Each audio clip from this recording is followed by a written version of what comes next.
Hi guys, this is Manu Mishra. So welcome back with the session जिसमें आज हम लोग 3rd of October के द हिंदू न्यूज़पेपर का एनालिसिस करेंगे। So here we start the analysis of today's newspaper. So the first news it's from CGI. So what happened, CGI एक seminar में गए और सेमिनार में बेसिकली प्रेसिडेंट ऑफ इंडिया भी थे, प्रेजेंट थे, और प्रेसिडेंट ऑफ इंडिया के साथ साथ लॉ मिनिस्टर जो है, न्यूली अपॉइंटेड लॉ मिनिस्टर किरण रिजिजू भी थे।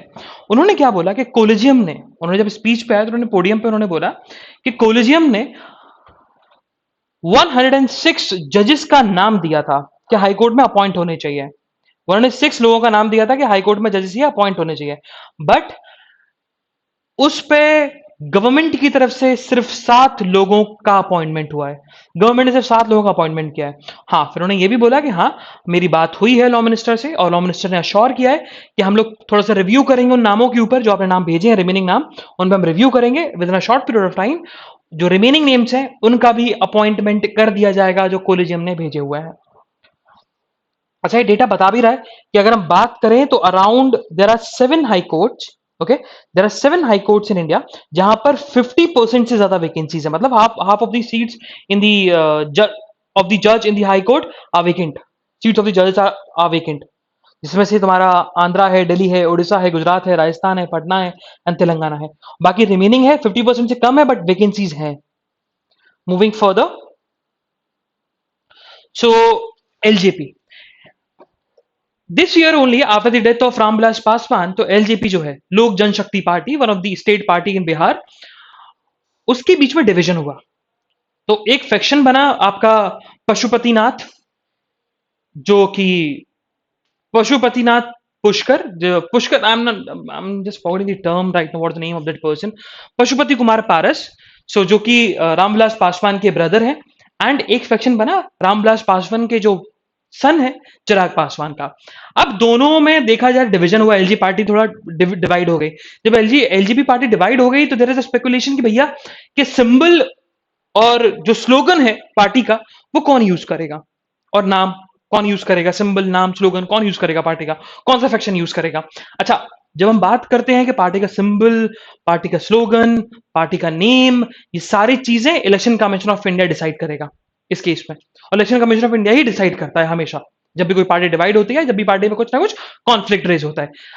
पास्ट में भी हुआ है जब इंडियन नेशनल कांग्रेस में जब डिवीजन हुआ था, मुरारजी देसाई फैक्शन और तुम्हारा ओल्डीज फैक्शन इसको बोलते हैं, और एक इंदिरा फैक्शन। ओके, तो वही चीज बताई गई।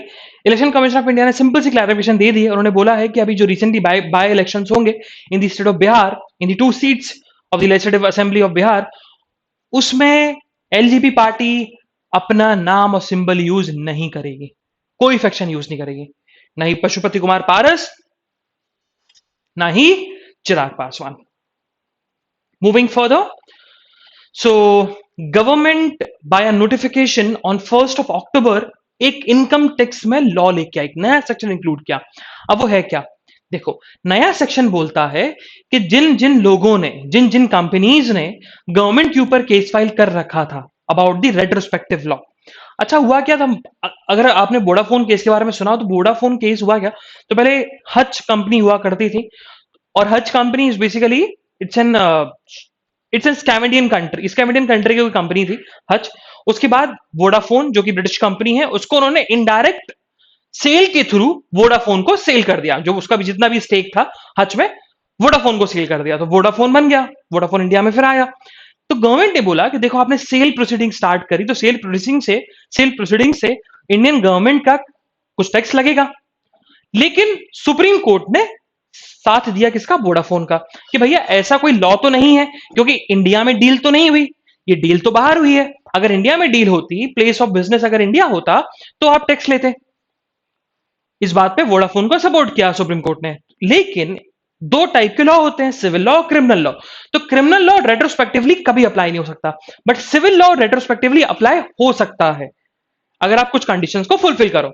तो वही हुआ, तो गवर्नमेंट रेट्रोस्पेक्टिवली लॉ लेके आ गई कि अगर कोई कंपनी इंडिया में बिजनेस करती है और उसके बाद अगर उसकी सेल इंडिया के बाहर भी होती है ना, तब भी इंडियन गवर्नमेंट का टैक्स में इन्वॉल्वमेंट रहेगा, उसको टैक्स देना पड़ेगा उस कंपनी को जिसने खरीदा है। तो जिसको लेकर वोडाफोन कंपनी जो है वो परमानेंट कोर्ट ऑफ आर्बिट्रेशन चली गई और वहां पर भी वोडाफोन का सपोर्ट हुआ। और ऐसा ही केस कारण एनर्जी का है जो कि फ्रेंच फ्रेंच कंपनी है। अब देखा जाए तो गवर्नमेंट बाय नोटिफिकेशन एक नया सेक्शन लेके आई, उसने बोला, इनकम टैक्स एक्ट में एक नया सेक्शन लेके आई, उसमें उन्होंने बोला कि जितनी भी कंपनीज जिन्होंने इंडियन गवर्नमेंट के ऊपर बेसिकली केस कर रखा है, तो उनको इंडैमिनिटी बॉन्ड देना होगा गवर्नमेंट को, क्योंकि गवर्नमेंट का पैसा खर्च हुआ है अपने आप को डिफेंड करने में, तो उनको इंडेमनीफाई करना होगा, गवर्नमेंट को इंडेमनीफाई करना होगा। और दूसरा, एक तो गवर्नमेंट ये भी बोला कि हम सारे केस हटा रहे हैं, बट यही चीज करनी होगी। दूसरी चीज कि भैया इन फ्यूचर आपको एक एफिडेविट देना होगा कि इन फ्यूचर आप गवर्नमेंट के ऊपर केस नहीं करोगे with the same matter. Affidavit आपको साइन करके देना होगा। तो ये सेक्शन में आ चुका है। Moving further, so indigenous built aircraft carrier Vikrant, तो विक्रांत का फेज 2 का ट्रायल कंप्लीट हुआ और वो सक्सेसफुल भी रहा। और अगर हम बात करें तो विक्रांत जो है वो कमीशन हो जाएगा ऑन दी अप्रैल 2022 और वो फंक्शनिंग में आ जाएगा कब से? अगस्त 2022 से। तो देखा जाए तो कोइंसिडेंटली इंडिया के 75th इंडिपेंडेंस डे के दिन ही शायद विक्रांत जो है वो फंक्शन करने लगे। It's a first indigenous aircraft carrier होगा ये। मूविंग फर्दर, सिटी की न्यूज हमें नहीं पढ़नी है, हम लोग सिटी की न्यूज स्किप करेंगे। सॉरी, अच्छा, स्टेट न्यूज में एक अच्छी न्यूज है कि कर्नाटका में एक नया स्टेट इंक्लूड हो गया, दैट इज विजयनगर। तो Karnataka news district Vijayanagara inaugurated, ये लिख लेना, कर्नाटका में एक नया स्टेट इंक्लूड हुआ है, that is Vijayanagara. Moving further, sorry, या so on the national news, so national news की हम बात करें तो मनोज मुकुंद नरवाने जो कि आर्मी चीफ है, उन्होंने बोला है कि इंडिया और चाइना की कॉप्स कमांडर की जो नेक्स्ट टॉक है वो अगले हफ्ते होगी। और इशू क्या होगा उस टॉक का? The focus of the work on this talk is to place disengagement in hot springs areas. ठीक है, हॉट स्प्रिंग एरियाज में डिसएंगेजमेंट इंडिया और चाइना की आर्मी हो जाए, डिसएंगेज हो जाए। मूविंग फर्दर, या तो देखो, थार डेजर्ट, ठीक है, थार डेजर्ट देखा जाए तो राजस्थान के वेस्टर्न पार्ट में है। तो वहां पर थार डेजर्ट में दो कम्युनिटीज रहती हैं, लंगा एंड मगनियार। ठीक है, लंगा एंड मगनियार। तो लंगा एंड मंगा एक तरीके से आप बोल सकते हो, Langa and Manga communities. Basically they are Muslim communities, they lived in the western part of the Rajasthan, specially in the Thar region. और अगर हम बात करें तो वो रहते तो हैं, और बेसिकली उनका म्यूजिक में बहुत बड़ा इन्वॉल्वमेंट है, म्यूजिक में बहुत बड़ा इन्वॉल्वमेंट है। They are the hereditary community of Muslim residing mostly in the western Rajasthan, in the two, specially in the two district Jaisalmer and Barmer. ठीक है, और they are the folk artist. और देखा जाए तो थार कल्चर का बहुत बड़ा कंट्रीब्यूशन है ये दोनों कम्युनिटीज, थार कल्चर में बहुत बड़ा कंट्रीब्यूशन करती हैं ये दोनों कम्युनिटीज। यही बताया गया कि उनको कोविड के समय बहुत ज्यादा प्रॉब्लम फेस करनी पड़ी, कोविड के समय पे, और फिर कोविड के साथ साथ बिफोर इंडिपेंडेंस तो बड़े बड़े लैंडलॉर्ड्स थे और मनी लेंडर्स थे, इनको सपोर्ट करते थे। बट आफ्टर द इंडिपेंडेंस देखा जाए तो इनको लेकर कोई ज्यादा बेसिकली इनको हेल्प नहीं मिली। तो कोविड के समय और ज्यादा इनकी बुरी स्थिति हो गई। उसके बाद because of the urbanisation of the districts इनको भी ज्यादा काम मिलना कम हो गया। तो वही जो हमारा जो इंडियन कल्चर है वो धीरे धीरे कम होता जा रहा है। तो वही इशू को डिस्कस किया गया। तो इसमें जो इंपॉर्टेंट है वो बस कम्युनिटी इंपॉर्टेंट है, कम्युनिटी कहाँ रहती है, कौन सी रिलीजन की है, और उसका क्या इन्वॉल्वमेंट है इंडिया के कल्चर में। मूविंग फर्दर, अच्छा, ये वाला ये वाला जो पूरा न्यूज है ना, ये basically it's all about politics. तो एक थोड़ा सा बस ये न्यूज पढ़ लेना कि अभी इसी साल 4 स्टेट और 1 यूनियन टेरिटरी में इलेक्शन हुआ है ना, इसमें वेस्ट बंगाल, आपका Tamil Nadu, Kerala, there is one state, another one state what, Assam, है ना, और पुदुचेरी यूनियन टेरिटरी। इन 5 जगह इलेक्शंस हुए। तो 5 जगह के इलेक्शंस के बाद इलेक्शन कमीशन ऑफ इंडिया की रिपोर्ट आई कि पार्टीज ने कहां का पैसा खर्च किया। तो बीजेपी का अभी तो ऐसा कोई रिपोर्ट नहीं आई, बीजेपी ने अभी रिपोर्ट सबमिट नहीं करी कि उन्होंने कितना पैसा खर्च किया। लेकिन हाँ, तृणमूल कांग्रेस का आ गया, एआईडीएमके का आ गया, डीएमके का आ गया, सारी पार्टीज का आ गया। तो वही बताया गया कि इन पार्टीज की जो रिपोर्ट आई है उसमें से देखा जाए तृणमूल कांग्रेस, जो कि सिर्फ वेस्ट बंगाल में उन्होंने इलेक्शन लड़ा है, अराउंड 154 करोड़ रुपीज खर्चा किया है उन्होंने अभी लेजिस्लेटिव असेंबलीज के इलेक्शन में। अच्छा, बीजेपी की रिपोर्ट आई नहीं, बीजेपी की रिपोर्ट आएगी तो उनका ज्यादा खर्चा होगा, क्योंकि वो सही भी है, वो खर्चा ज्यादा भी होगा। रीजन भी क्योंकि बीजेपी सारे स्टेट्स में उन्होंने इलेक्शन लड़े और विद एक स्ट्रॉन्ग पार्टी की तरह उन्होंने इलेक्शन लड़ा है। मूविंग फर्दर, सेंट्रल गवर्नमेंट का पहले जो डिसीजन था कि हम पैडी को बहुत बाद में प्रोक्योर करेंगे, मतलब 11th 12th अक्टूबर को प्रोक्योर करेंगे, मतलब लेंगे फ्रॉम द फार्मर्स, क्योंकि अभी पैडी में मॉइस्चर ज्यादा है तो खराब हो जाएगा। लेकिन फार्मर्स ने बोला कि देखो हमने तो अपनी फार्मर से प्रोटेस्ट किया, specially in the state of Punjab and Haryana. उन्होंने यही बोला कि भैया हमने तो कर ली फार्मिंग, अब रेनफॉल हमारे कंट्रोल में थोड़ी ना, और हम तो भैया मंडी में लेके आ गए, है ना। तो भैया लॉस तो हमें हो रहा है, हमें वहां बैठना हो रहा है, और शायद पैडी खराब भी हो सकती है, जिसके चलते बहुत ज्यादा प्रोटेस्ट हुआ। हरियाणा गवर्नमेंट ने भी सेंट्रल गवर्नमेंट को बोला कि ऐसा मत करिए। पंजाब गवर्नमेंट के चीफ मिनिस्टर भी मिले मोदी जी से, फिर जिसके चलते सेंट्रल ने डिसीजन लिया है कि भैया हम लोग पैडी परचेस आज से करना स्टार्ट कर देंगे। जो हमारा डिसीजन था कि हम पैडी को प्रोक्योर करेंगे from the 10th and 12th अक्टूबर, वो अब हम नहीं करने वाले। अच्छा, उनका डिसीजन इसी वजह से आया था क्योंकि मॉइस्चर ज्यादा है उसमें, मॉइस्चर ज्यादा होता है, क्योंकि रेनी सीजन अभी कंप्लीट हो तो मॉइस्चर ज्यादा ना हो, इसलिए हम बाद में प्रोक्योर करें। United Nation General Assembly, 74th United Nation General Assembly के जो चीफ हैं वो कौन है? इट्स अब्दुल्ला शाहिद। और Abdulla Shahid belong to which community? Maldives. Okay, yes, Maldives. So अगर हम या सो व्हाट हैपन कि इंडिया ने वैक्सीन मैत्री के थ्रू कोवैक्स में भी कंट्रीब्यूशन कर रहा है, कोवैक्स में भी डोनेट कर रहा है, एक्सपोर्ट कर रहा है वैक्सीन को, और जो हमारी नेबरिंग नेशंस है अपनी सॉफ्ट पावर को दिखाने के लिए नेबरिंग नेशंस को भी वैक्सीन को एक्सपोर्ट कर रहे हैं। ओके, और जिसमें से एक नेशन है मालदीव। सो मालदीव द फर्स्ट नेशन जिसमें इंडिया ने कोविशील्ड भेजी थी, तो वही उनका रिप्लाई आया। और अभी हम बात करें तो यूके ने इंडियन गवर्नमेंट के सर्टिफिकेट मानने से मना कर दिया कि हम इंडियन कोविड-19 सर्टिफिकेट को नहीं मानेंगे। अगर किसी ने वैक्सीन लगवा भी रखी हो नहीं लगवा रखी हो, उसको क्वारंटीन पीरियड में रहना पड़ेगा अगर इंटरनेशनल कोई यूके में ट्रेवल कर रहा है तो इसी के चलते रिटेलिएशन में अब्दुल्ला शाहिद ने इंडिया का सपोर्ट किया और उन्होंने ये बोला कि देखो मैंने कोविशील्ड लगवाई है और मेरी मौत तो नहीं हुई, ना ही मेरी वजह से कोई इन्फेक्ट हुआ। तो देखा जाए तो इनडायरेक्टली वो इंडिया का सपोर्ट कर रहे थे और वो ब्रिटिश गवर्नमेंट को बोल रहे थे कि ऐसा नहीं करना चाहिए, आप डिस्क्रिमिनेटरी स्टेप नहीं ले इंडियन गवर्नमेंट के अगेंस्ट। और इंडियन गवर्नमेंट ने देखा जाए तो कल ही बेसिकली हमने पढ़ा था कि टिट फॉर टेट पॉलिसी अपनाई है। ओके, मतलब उन्होंने भी बोल दिया है कि अगर कोई यूके नेशनल इंडिया में आता है तो उसको भी 10 दिन का क्वारंटाइन पीरियड में रहना पड़ेगा। Moving further, so prime minister Modi ने बोला कि जल जीवन मिशन जो कि लॉन्च हुआ था 2019 में, जल जीवन मिशन के थ्रू अराउंड 5 करोड़ हाउसेज में वाटर कनेक्शन आ चुका है। और इस वाटर कनेक्शन से देखा जाए, इस वाटर कनेक्शन हुए इस मिशन से अराउंड कितने विलेजेस को फायदा पहुंचा है? 1.25 लाख विलेजेस को फायदा पहुंचा है, क्योंकि वहां पर वाटर कनेक्टिविटी पहुंची है। और टोटल हाउस होल्ड्स कितने हैं? 5 करोड़ हाउस होल्ड्स में वाटर कनेक्टिविटी पहुंची है बाय दिस मिशन। और कितने विलेजेस को बेनिफिट पहुंचा है? तो 1.25 lakh villages. Prime minister Modi ने कुछ अच्छी बात भी बोली इसमें। उन्होंने बोला कि देखा जाए तो ये जल जीवन मिशन हम अर्बन एरिया के लेकर नहीं आए थे, है ना। इसका जो विजन था जल जीवन मिशन का जो विजन था वो था विलेज ड्रिवन और विमेन ड्रिवन। क्योंकि गांव में पीने का पानी नहीं है, और गांव में जब पीने का पानी नहीं है तो बहुत दूर मिलता है पानी, उसको ले जाने के लिए विमेन लेके आती है। तो इसीलिए ये मिशन का जो मेन फोकस था वो बेसिकली आपका विमेन ड्राइवन था, और दूसरा आपका विलेज ड्राइवन था। मूविंग फर्दर, कंज्यूमर कोर्ट में केस गया था कि भैया एक पर्सन ने इंश्योरेंस लिया था, हेल्थ इंश्योरेंस लिया था, लेकिन उसको लंग कैंसर हो गया। जब लंग कैंसर हुआ तो फिर उसने क्लेम किया इंश्योरेंस कंपनी से कि भैया मुझे इंश्योरेंस दो क्योंकि मैं रिकवर्ड हूं।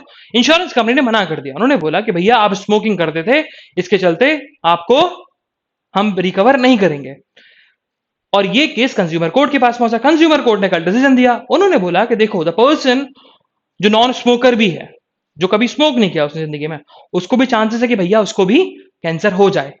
इसी के चलते आप उस पर्सन को पैसा देंगे, है ना। आपके पास कोई प्रूफ तो नहीं है कि वो स्मोकिंग करता था।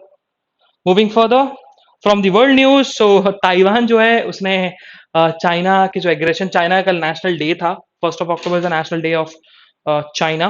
ओके, उसके रिटेलिएशन में चाइना ने क्या किया, अराउंड 28 देखा जाए तो टोटल कम से कम 38 चाइनीज एयरक्राफ्ट जेट्स ताइवान के टेरिटरी में भेजे, ताइवान की एयर टेरिटरी में भेजे।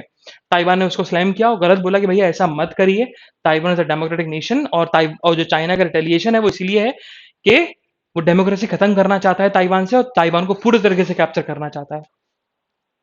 Moving further, science and tech में ये वाला एडिटोरियल पढ़ सकते हो, universities are the key in educating the young. तो ये बेसिकली बताता क्या है कि हमारी सेंट्रल यूनिवर्सिटीज जो कि इंडिपेंडेंस के समय ही बनी और सेंचुरी ओल्ड है, वो अच्छा काम कर रही हैं। जैसे कि उन्होंने बताया कि Indian institute of science Bangalore, Indian institute of science Bangalore देखा जाए तो basically it was setup by the Maharaj of तुम्हारा आपका अरे अरे महाराज ऑफ तुम्हारा मैसूर ने सेटअप करवाई थी, उनकी हेल्प से सेटअप हुई थी, और वो अच्छा वर्क कर रही है, रिसर्च में अच्छा वर्क कर रही है, साइंस एंड टेक में अच्छा वर्क कर रही है, कंप्यूटर साइंस में अच्छा वर्क कर रही है। उन्होंने बड़ौदा यूनिवर्सिटी का बताया कि बड़ौदा यूनिवर्सिटी सेंट्रल यूनिवर्सिटी, वो भी अच्छा काम कर रही है।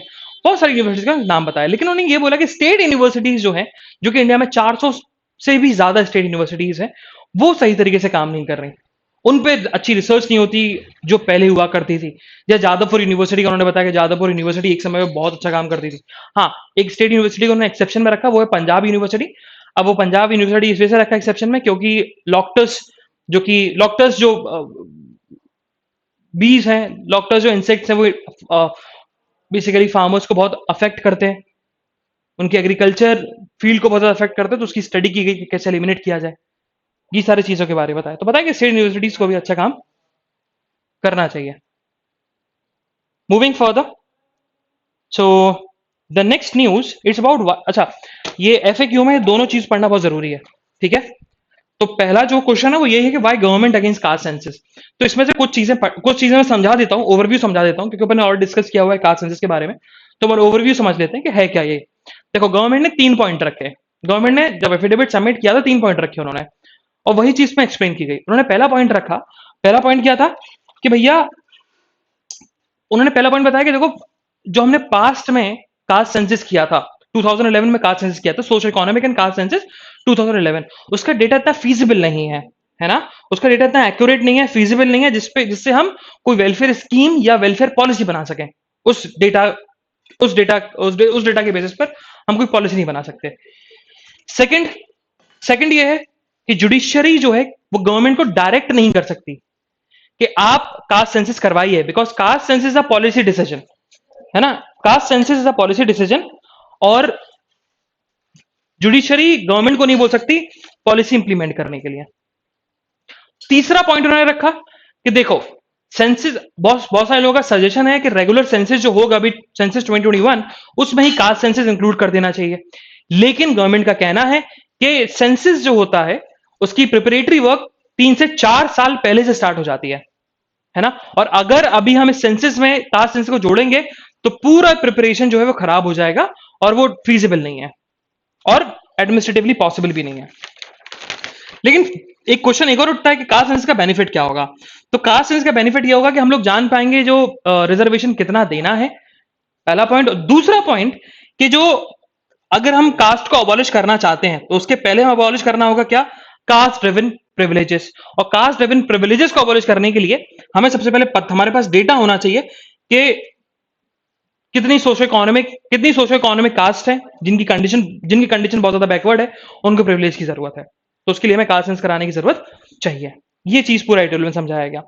नेक्स्ट एडिटोरियल जो है वो है what are the concerns of the digital health mission. तो अपन इसका भी ओवरव्यू ले लेते हैं कि है क्या। तो वही चीज बताई गई कि भैया it's a 14 number identification number, citizen खुद जनरेट कर सकता है ना, ये चीज बताई गई। लेकिन इसके कुछ फायदे भी हैं। अब जैसे क्या कि it will enable of other facilities भी देगा, जैसे डिजिटल कंसल्टेशन होगी, पेशेंट की कंसेंट ली जाएगी मेडिकल प्रैक्टिशनर से, ठीक है, और रिकॉर्ड्स भी उसके एक्सेस किए जा सकते हैं बाय गवर्नमेंट। लेकिन इशू भी है, इशू क्या है, प्राइवेसी इशू, कि without the permission of that person आप उसके रिकॉर्ड को, मेडिकल रिकॉर्ड्स को एक्सेस कर सकते हो।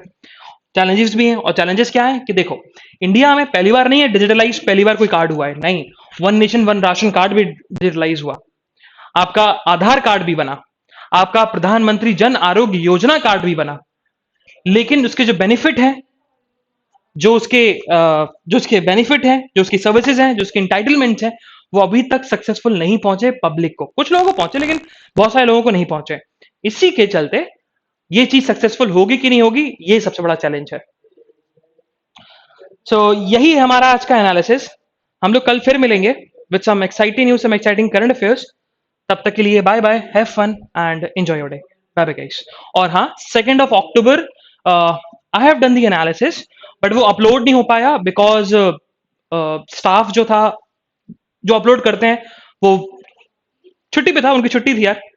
सो यस, सो 2 अक्टूबर, 3 अक्टूबर, मतलब आज का न्यूज़पेपर और कल का न्यूज़पेपर आज के दिन ही अपलोड होगा। So you can watch both the analysis on 3 October।